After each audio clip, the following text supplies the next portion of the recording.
Corse Info. Cold Case, la science face au crime. 4e épisode, Thury Duos, quand la science innocente le coupable idéal. Le 13 juillet 1988, Henri-Jean Jacomet, un ouvrier âgé de 25 ans, découvre le cadavre de son épouse Fabienne chez ses beaux-parents. Dans cette belle maison de maître, située au cœur du petit village Duos, en Haute-Garonne, gisent aussi 2 autres corps, ceux de la sœur aînée de Fabienne et de son mari. Pendant 15 ans, Henri-Jean Jacomet est soupçonné et même jugé pour ce triple meurtre, avant d'être enfin innocenté. Il le doit à un jeune expert en morpho-analyse, une toute nouvelle spécialité à l'époque, qui consiste à analyser les traces de sang. Thury Duos, quand la science innocente le coupable idéal, un récit de Margot Steve. Je suis rentré dans la maison. Moi, j'ai eu une crainte. C'était bizarre. Pourquoi elle était là? Pourquoi seule? Pourquoi la lumière n'était pas allumée? En pleine nuit, à 5h30 du matin. Dans un premier temps, là, je me suis dit, il faut la sauver. Et il n'y avait que ça qui comptait. C'est le petit matin, ce 13 juillet 1988 à Uos, un petit village de 400 habitants entre Pau et Toulouse, au pied des Pyrénées. Il est 5h passées quand Henri-Jean Jacomet rentre du travail. Chez lui, pas de traces de son épouse, Fabienne. Il se rend donc chez ses beaux-parents, à quelques mètres du domicile conjugal. Maître Catherine Mounielou est son avocate depuis 35 ans. En fait, Henri-Jean, c'est quelqu'un qui travaille à la cellulose, qui est aujourd'hui une société qui s'appelle Fibre Excellence, et qui a un travail de nuit. Et au petit matin, quand il rentre chez lui, il voit pas son épouse, évidemment. Donc là, il part immédiatement chez les beaux-parents. Il rentre dans la maison, il voit une petite lumière au milieu de la cuisine. Et là, en se penchant, il voit effectivement il voit une forme, il voit un corps. Et il va rentrer et il va découvrir sa femme qu'il va amener dehors, pour lequel il comprend absolument pas ce qui se passe, quoi. Et les autres corps ne seront découverts qu'après, parce qu'en réalité, lui, il ne s'occupe que de son épouse, il appelle le voisin, il est complètement affolé. C'est un carnage, je veux dire. Donc, en réalité, quand vous rentrez dans la maison, il y a un hall avec un escalier, et il y a à droite un salon et à gauche une cuisine. Et en fait, à gauche, donc il y a Fabienne qui était là, avec la gorge tranchée. Et à droite, il y a sa sœur dans la salle à manger, qui elle est celle qui a reçu le plus de coups, puisque parce qu'on pourra déterminer qu'elle a reçu 18 coups. Voilà. Et beaucoup plus loin, c'est-à-dire que dans le prolongement, ce sont des vieilles maisons commingeoises, les pièces se succèdent. Et en fait, plus loin, c'est-à-dire qu'on traverse la cuisine, on traverse le cellier et tout ça, et là on tombe sur le cellier en fait. Mais on traverse aussi d'autres petites pièces, et là on tombe sur le corps de Fernando, qui lui s'est suicidé là. Voilà. Très vite, les gendarmes locaux arrivent sur place et découvrent la scène de crime. Les 3 corps, mais aussi 4 armes, un fusil sous le poignet de Fernando Rodriguez dans le cellier, un autre brisé en 2 dans le salon, un peu plus loin, un sabre, et dans le hall d'entrée, une hache ensanglantée. Pour les premiers enquêteurs, le scénario paraît évident. Fernando a tué les 2 sœurs avant de se suicider d'une balle dans la tête. La première théorie, je veux dire que ce soit des gendarmes ou du procureur qui est là, et de tous les médecins qui sont là, c'est que c'est un double meurtre suivi d'un suicide. Et donc à ce moment-là, je veux dire, ça sera très rapidement classé comme cela, puisque effectivement on a 2 victimes et on a le 3e qui est un coup de fusil. Donc pour eux c'est clair. Et donc ça finit par un double meurtre suivi d'un suicide. Et d'ailleurs, tout le monde y croit, hein. Tout le monde y croit, puisque au moment des obsèques, je veux dire, les 2 filles seront enterrées ensemble et le 3e sera pas enterré avec sa femme, hein. Il va être enterré dans un autre village. Donc même pour les parents, c'est tout à fait clair. À cette époque, maître Catherine Mounielou a seulement 26 ans. Elle est étudiante en droit. En décembre 1988, elle prête serment pour devenir avocate. Et quelques semaines plus tard, Henri-Jean Jacomet débarque chez elle, paniqué.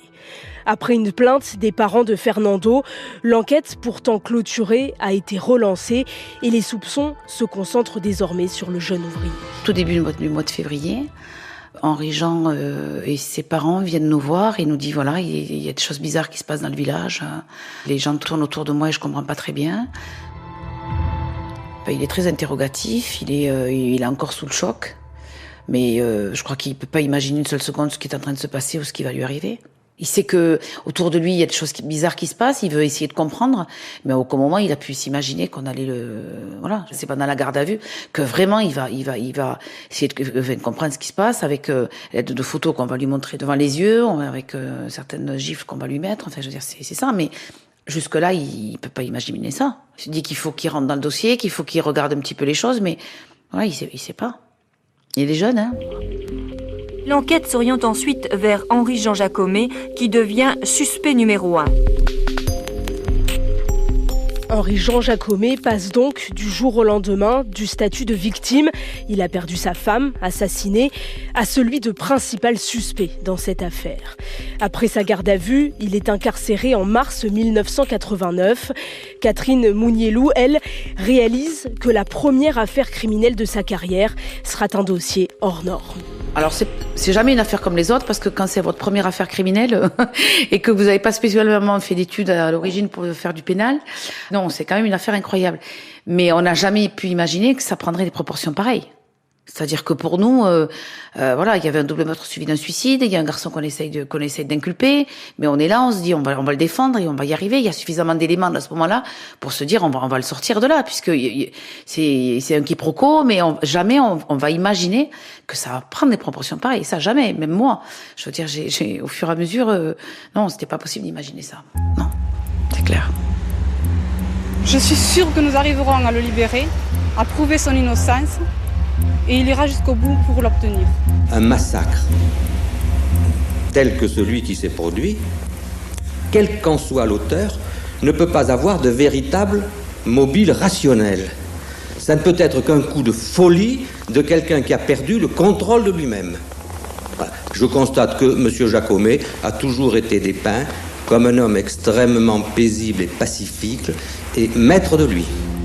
Ce que personne ne peut imaginer à ce moment-là, c'est que cette affaire va durer presque 15 ans.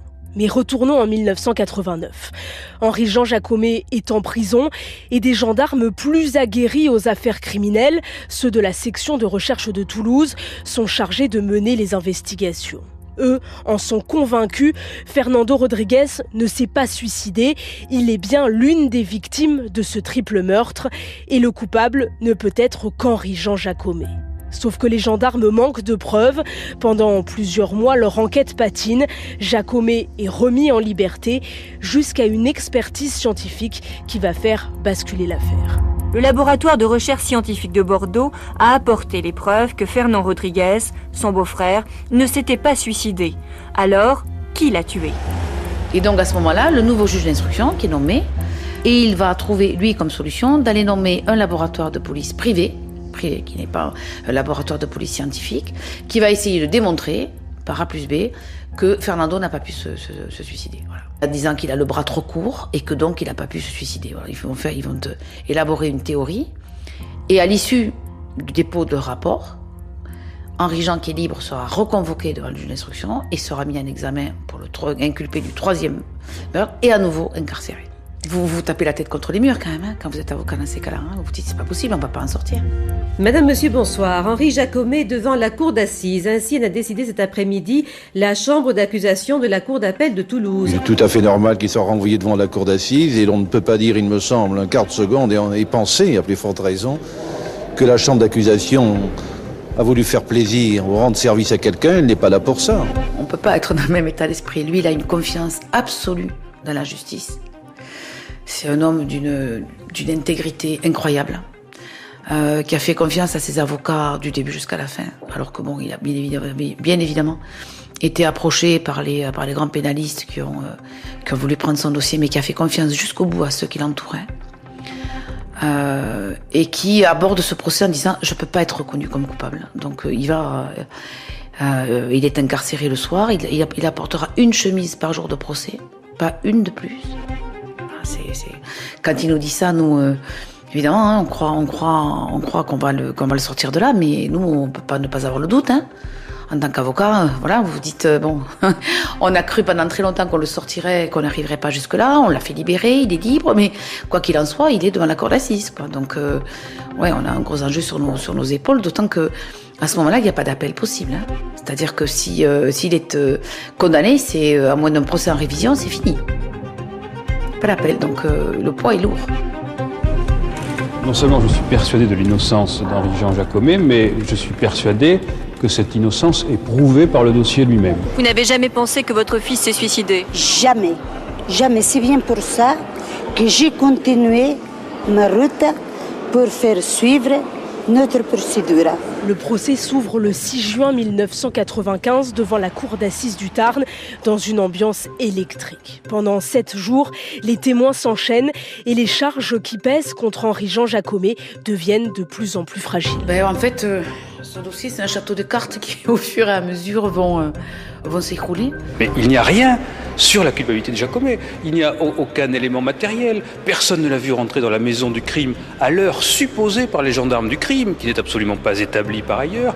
On ne le voit pas avec des traces de coups ou de sang. Il y a des scènes énormes quand on va interroger les gendarmes de la section de recherche, les 2 fameux gendarmes, dont un qui va interroger tous les témoins. Il y a le président de la cour d'assises qui va lui dire « Mais en fait, vous avez des témoins à charge et à décharge. Qu'est-ce que vous pensez des témoins à décharge ?» Et il dit « Mais ils ont été subjugués par M. Jacomet parce qu'il n'y a que les témoins à charge qui sont valables. » Et vous êtes devant une cour d'assises et vous entendez un gendarme de la section de recherche vous dire ça. Donc si vous voulez, tous les jours, il arrive des éléments qui permettent de dire « C'est pas possible, ça va pas tenir. » Vous savez qu'on a assisté à la visualisation de la cassette... Maître Guy de Buisson, avocat des parties civiles. Qui avait été enregistré au moment de la découverte du massacre, avec des photos chocs extraordinaires. On est allé au bout du tunnel de l'horreur. Je regardais à ce moment-là Jacomet, j'ai senti chez lui une certaine émotion. Je ne sais pas par quoi elle était motivée, c'est justement tout l'objet du mystère du procès Jacomet. Je pense qu'il n'est pas impossible, selon les questions qui lui seront posées et la pression qu'il aura à subir, qu'il craque si jamais il est coupable. Mais malgré les zones d'ombre immenses, malgré les doutes, malgré cette enquête qui s'écroule en direct, le procureur requiert la réclusion criminelle à perpétuité à l'encontre d'Henri-Jean Jacomet. C'est désormais aux jurés de trancher. Et là, le midi, les jurés se retirent pour délibérer, ils reviennent à 14h, 2 heures. 2 heures. 2 heures pour un dossier comme ça. C'est rien. C'est rien. Donc là, on se dit, là, on est plutôt content. Quand on entend qu'effectivement ils vont revenir, on est plutôt serein. Mais bon. Et qu'est-ce qui se passe? Là, voilà, Henri-Jean est acquitté. Voilà, donc, et là, à ce moment-là, je vous dis, les gens se lèvent dans la salle et ceux qui se lèvent, c'est les gendarmes. C'est même pas la famille, c'est les gendarmes qui se lèvent. Les parents, poussez-vous la télé. Avoir eu peur, non, je pense pas. De toute façon, même si j'avais été condamné, j'aurais continué à me battre. Vous dites quoi là? C'est fini. En fait, c'est fini. Moi, je veux dire, j'ai aussi le réflexe de me dire, mais on est tellement heureux pour lui que ouais, mais c'est fini. On a vraiment le sentiment qu'enfin la justice a tranché, qu'elle a bien tranché et qu'elle a tranché au bout de quand même de plusieurs jours où les choses ont été vraiment dites et tout, où tout a été mis sur le tapis. Henri-Jean Jacomet est donc enfin blanchi par la justice. L'histoire aurait pu s'arrêter là, mais le calvaire va recommencer quelques mois plus tard. Le principal suspect étant innocenté, il faut trouver un coupable. Rebondissement dans l'affaire de la tuerie du Hauss. 10 ans après les faits, le dossier est réouvert. Les familles des 3 victimes ont déposé plainte et une nouvelle enquête a été confiée à un juge d'instruction de Saint-Gaudens. On est alors en 1998, 10 ans après les faits, et le nouveau juge d'instruction compte sur les progrès de la science pour résoudre enfin cette enquête impossible. Un tout jeune expert entre alors en jeu. Il s'appelle Philippe Esperanza et il est spécialisé dans l'analyse des traces de sang. L'affaire Huos, c'est pour moi une de mes premières affaires. Je ne connais absolument pas l'affaire. On parle du triple homicide du Hauss, on lui prête plein de noms, je les ignore tous. Mon premier contact avec cette affaire, on est fin 99. Je suis revenu à l'Institut de recherche criminelle de la gendarmerie depuis août de la même année pour y développer, au sein de cet institut, une nouvelle discipline qu'on appelle la morpho-analyse de traces de sang, justement. Et je commence à présenter mes premiers travaux, mes premiers audits, on va dire, à des enquêteurs et à des techniciens qui sont en formation continue. Et ces techniciens, dont un particulièrement, me dit « Tiens, est-ce que tu es déjà venu dans la région de Toulouse ?» en arborant le blason gendarmique de la région. Je lui dis non, j'y suis pas allé. Il dit vu ce que tu dis que tu es capable de faire, je suis directeur d'enquête sur une affaire qui pourrait avoir besoin de tes lumières. Et il s'avère que c'était l'affaire Uos. Donc je me rends sur les lieux, je découvre les planches photos, la procédure, mais surtout les planches photos.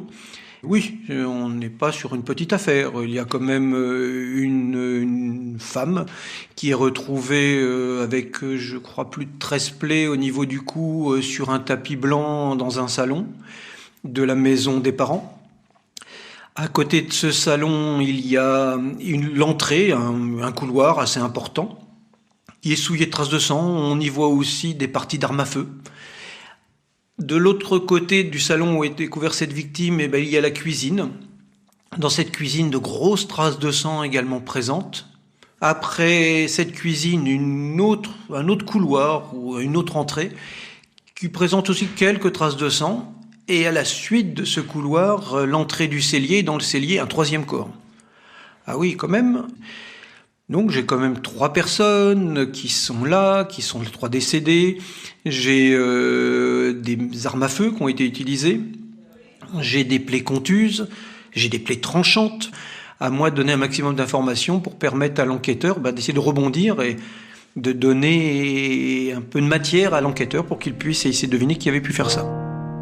Comme Catherine Mounielou avant lui, c'est donc en quasi débutant que Philippe Esperanza aborde cette affaire assez vertigineuse. Je me dis, là, c'est peut-être un peu fort, là. Il va falloir que j'avance vraiment pas à pas. Donc plutôt que d'avoir peur et de prendre mes jambes à mon cou, je m'attelle à vraiment être très dans la méthode. Dire, voilà, j'ai peu de connaissances, en tout cas j'ai mes connaissances, mais je les ai peu utilisées. Et du coup, là, il va falloir les utiliser, mais avec beaucoup de méthodes, pour justement ne pas raconter d'histoires à des personnes qui sont face à une enquête, à une personne qui a été déjà accusée. Donc on est dans un contexte qui, pour moi, est lourd et qui me demande d'être le plus sérieux possible. Alors si, bien sûr, on doit toujours être sérieux, là, je m'en remets une deuxième couche, on va dire. Déjà, la procédure, étonnamment, pour des dossiers de 88, je trouve, c'est que les clichés étaient de très grande qualité. Donc j'ai quand même pu faire un vrai travail parce que les photos documentaient vraiment au mieux, je trouve, les faits, même si nous étions en 88. Ensuite, on va sur les lieux. Donc je dis oui, ça peut être intéressant d'aller sur les lieux, je vais me rendre compte de la largeur de ce couloir, de la taille de cette pièce, parce qu'il y a des traces sur le téléviseur et sur le rideau qui est près du téléviseur dans la salle où une des filles a été retrouvée. Comme ça, je verrai un peu la distance, si c'est compatible. Je dis ouais, bon, c'est bien intéressant pour les volumes. Et quand j'arrive sur les lieux, oui, c'est peut-être intéressant pour les volumes, mais il y a même un endroit qui est l'entrée où je crois voir au plafond des traces qui pourraient être consécutives aux faits qui se sont passés presque 12 ans auparavant.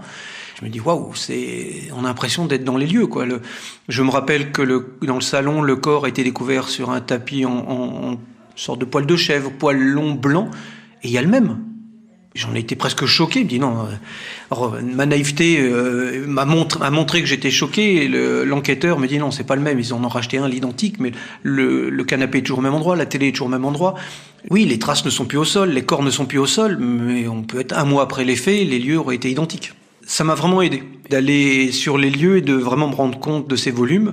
Et ça m'a permis d'avancer dans ce dossier avec la pression que je m'étais mise tout seul, mais qui m'a été nécessaire pour bien avancer. Et l'enquêteur, là j'ai beaucoup apprécié, c'est que l'enquêteur ne va pas m'aider. J'entends par là qu'il ne veut pas me donner d'informations sur les hypothèses que lui est en train d'élaborer, peut-être. Je ne sais même pas s'il en élabore. Ou alors d'autres hypothèses. Je sais juste qu'une personne a été jugée et reconnue innocente dans ce dossier. Mais pour moi, avec mon peu d'ancienneté, alors j'avais déjà travaillé depuis plusieurs années en criminalistique, mais peu dans cette matière-là, je me suis dit, ça c'est simple, hein. Il y a un homicide, il y a un triple homicide, il y a quelqu'un qui est accusé, il dit qu'il est innocent, mais bon, voilà, quoi. Il est certainement coupable, si on s'intéressait à lui, c'est certainement lui l'auteur des faits. Et me voilà à travailler sur ces traces de sang. Des traces, il y en a partout sur cette scène de crime. Mais Philippe Esperanza se concentre d'abord sur le cas de Fernando Rodriguez. S'est-il ou non suicidé ? La question est centrale dans ce dossier. Et dès les premières analyses, la réponse est sans appel. Pour l'expert, Fernando n'a pas été tué, il s'est bien donné la mort par arme à feu. J'ai une dispersion des traces, bien sûr au plafond, mais également au sol, qui interdisent la présence d'une autre personne. Donc on va sur quelqu'un qui s'est tiré lui-même une balle donc dans la tête, une trajectoire verticale, et il est impossible qu'une personne soit à proximité. Sur la veste, je revois les mêmes traces, tout se conforte, mais j'en vois d'autres. J'en vois entre autres sur le dos de la veste.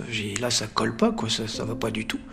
Et je me rappelle mes premiers cours de morpho, on dit quand on a des traces dans le dos, c'est souvent qu'on a manipulé quelque chose au-dessus de notre épaule, et que quand on est arrivé à l'arrière de son épaule, avec l'arrêt brusque, ça vient souiller l'arrière de la veste qu'on porte. Juste, ça colle pas avec un emploi d'arme à feu, ça va pas. À l'avant, à côté d'une épaule, j'ai d'autres traces qui sont circulaires, qui ne collent pas du tout non plus avec l'arme à feu. J'en ai d'autres qui sont bien ovoïdes, qui montrent bien qu'elles viennent vers la tête, et celles-ci qui sont circulaires, qui montrent qu'elles viennent d'en face. Celle-ci ne colle pas. J'ai dit, oula, il y a quand même un souci sur cette veste. Or, dans les armes employées, j'ai une hache avec un manche court, et j'ai une épée. Épée, fleuret, en tout cas, j'ai un élément tranchant type épée. J'ai dit, c'est le style d'outil qui peut faire ça. Donc ça veut dire que le porteur de cette veste, a priori, peut être l'auteur de violences à l'encontre des deux femmes qui étaient présentes. On n'est plus du tout sur l'intervention d'une tierce personne, on est sur le porteur de cette veste qui a pu commettre d'autres faits avant d'en arriver à son suicide. Je dis, tiens, il faut qu'on fasse l'ADN de ces traces-là. Et un jour, je reçois un appel téléphonique. C'était le magistrat en charge de l'instruction de ce dossier et qui veut lui-même m'annoncer les résultats génétiques. Et la génétique qui a été menée sur toutes les traces qui souillaient cette veste montre que énormément correspondent au sang du porteur de cette veste, que le porteur de cette veste est identifié comme celui qui sera décédé, mais que les traces que j'avais mis de côté et qui ne correspondaient pas au suicide correspondent aux deux sœurs. Donc aux deux autres victimes. Et là, le magistrat m'en informe et me dit, je vais vous ressaisir pour que maintenant que vous avez les résultats génétiques, dites-nous, selon la morpho-analyse de traces de sang, que s'est-il déroulé. Et là, on va pouvoir refaire les situations, on va savoir si j'ai des traces dans le dos, ça colle beaucoup plus avec l'épée. Les traces qui étaient sur l'épaule collaient plus avec la hache à manche court, parce que quand on la ramène vers soi, la hache va s'arrêter au niveau de l'épaule, donc les traces au moment de l'arrêt vont venir sur l'épaule et vont donc faire des traces circulaires. L'épée, elle passe au-dessus de l'épaule, va donc faire des traces ovoïdes à l'arrière. Donc on savait sur qui était utilisée l'épée, donc maintenant je sais comment celui qui l'a manipulée se positionnait. Donc on va refaire les positions pour l'agression des deux sœurs par Fernando Rodriguez. Et ensuite, on va simuler son suicide. Et il se trouve, je me souviens d'un collègue qui mesurait la même taille que Fernando Rodriguez. Et on va avoir une arme, comme on est à l'Institut de recherche criminelle de la gendarmerie, on n'a peut-être pas l'arme sous-scellée, mais on a exactement la même. Et on va le voir manipuler l'arme et donc être dans la totale capacité d'appuyer sur la détente, parce que c'était une des problématiques du dossier, d'être tout à fait capable d'appuyer sur la détente et d'avoir la tête dans une situation qui, lorsqu'elle va être atteinte par le projectile, va provoquer toutes les traces que j'ai pu retrouver sur sa veste, les précédentes ayant été créées au moment des blessures qu'il a infligées donc à sa femme et à sa belle-sœur. 12 ans après les faits, les traces de sang ont donc parlé et Philippe Esperanza parvient enfin à retracer le fil du drame. Un meurtrier, Fernando Rodriguez, qui tue sa femme et sa belle-sœur avant de se suicider. Tout devient limpide. On a vraiment une scène comme si on avait ouvert une porte et on voit toute l'histoire. Ma première sensation, c'est j'ai peur. Parce que c'est pas du tout ce que je pensais au départ. Parce que, comme je l'indiquais, si on poursuit quelqu'un, c'est que c'est certainement lui l'auteur. Il dit qu'il n'est pas l'auteur, mais c'est tellement souvent. Je pars de ce postulat qui est totalement erroné, mais qui montre bien que j'étais pas du tout dans l'état d'esprit de ce que j'allais trouver. Et ce à quoi j'arrive, me fait peur, parce que c'est pas du tout ce à quoi je m'attendais. 2, me donne un peu le vertige, parce que je suis tout seul. L'enquêteur ne m'a absolument pas fait part de ses hypothèses et je ne sais pas du tout. J'ai entendu que lui avait été accusé, donc je pense que c'est vers lui qu'il faut tendre et là, c'est pas du tout... Donc j'ai plutôt peur. Et la peur, moi, me fait dire, je vais revérifier. Je vais revérifier et je vais me confier à l'enquêteur, donc à Michel Roussel, pour lui dire, là, maintenant, ça y est, j'ai envoyé au juge, et moi, j'en arrive là, quoi. Et là, la parole se libère. J'entends l'enquêteur qui me dit c'était la première idée des premiers intervenants, les premiers gendarmes du village. Lorsqu'ils sont arrivés, ils disent c'est un double homicide suivi d'un suicide. J'en ai eu les épaules qui tombaient, quoi. J'ai la pression que je m'étais mis tout seul. En fin de compte, je suis pas le seul. Et quand on n'est pas tout seul, on est rassuré. Là, ça m'a rassuré de savoir que d'autres avaient déjà pensé à cela. Philippe Esperanza rend donc ses conclusions et en 2003, le juge d'instruction clôture le dossier UOS. Henri-Jean Jacomet est définitivement innocenté. Un immense soulagement pour son avocate, maître Catherine Mounielou, et une victoire qui doit beaucoup aux sciences criminelles. Le montant sera ce qu'il est. Je pense qu'il n'y a pas d'échelle des valeurs pour mesurer ce genre de drame, de douleur, de peine. Mais je crois que la justice doit faire ce petit pas aussi qu'il lui reste à faire et c'est nécessaire. C'est un dossier qui effectivement démontre, on va démontrer, tout ce qui avait pu être fait comme chose minable au départ, parce qu'on part vraiment sur des éléments qui sont pas des bons, et comment on arrive effectivement à une solution avec tout ce qu'il a été possible de faire ensuite, quoi. C'est un des dossiers, je crois, qui démontre le mieux l'évolution de la police scientifique en France. Voilà. Depuis cette affaire, la morpho-analyse des traces de sang est devenue une discipline incontournable en police scientifique. Henri-Jean Jacomet, lui, est retourné vivre dans la région du Haut. Il n'a jamais obtenu d'indemnisation pour les mois passés en prison alors qu'il était innocent.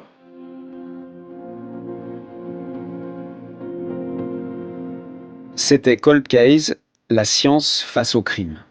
Un podcast original France Info. 4e épisode, Tuerie du Haut, quand la science innocente le coupable idéal. Un récit de Margot Steve. Réalisation Vanessa Nadjar.